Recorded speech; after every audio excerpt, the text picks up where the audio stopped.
নমস্কার, আমি বানর বাবু আর আপনারা দেখছেন বানর নিউজ। শুনুন, আবার পশ্চিমবঙ্গে রাজনীতি গরম। এবার মঞ্চে নামছে পুরনো খেলা এনআরসি, সিএ আর নতুন নাম এসআইআর। নাম শুনলেই তো মমতা দিদির মাথা যেন ধোঁয়া ধোঁয়া।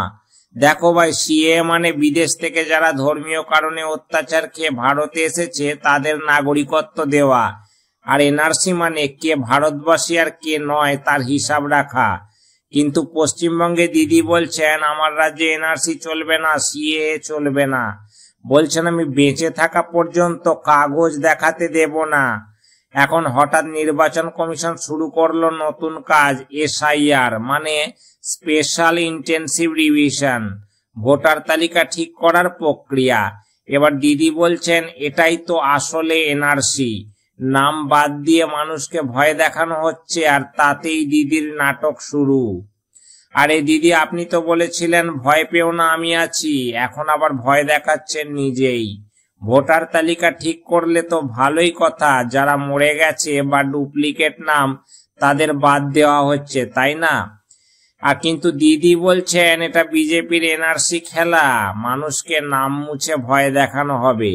আরে বাবা, 5 বছর ভোটে জিততে নাম ঠিক করাও দরকার, এটা কি অন্যায়? আর আপনি তো বলেছিলেন সব কাগজ আছে, আমি ভয় পাই না। তাহলে ভয় কাকে পাচ্ছেন দিদি? দেখুন ভাই, আসলে কথাটা স্পষ্ট। যখন কেন্দ্র সরকার সিএ আনলো, দিদি তখনই বললেন বাংলায় হবে না। এখন এসআইআর এলেই আবার এনআরসি হচ্ছে বলে চেঁচামেচি।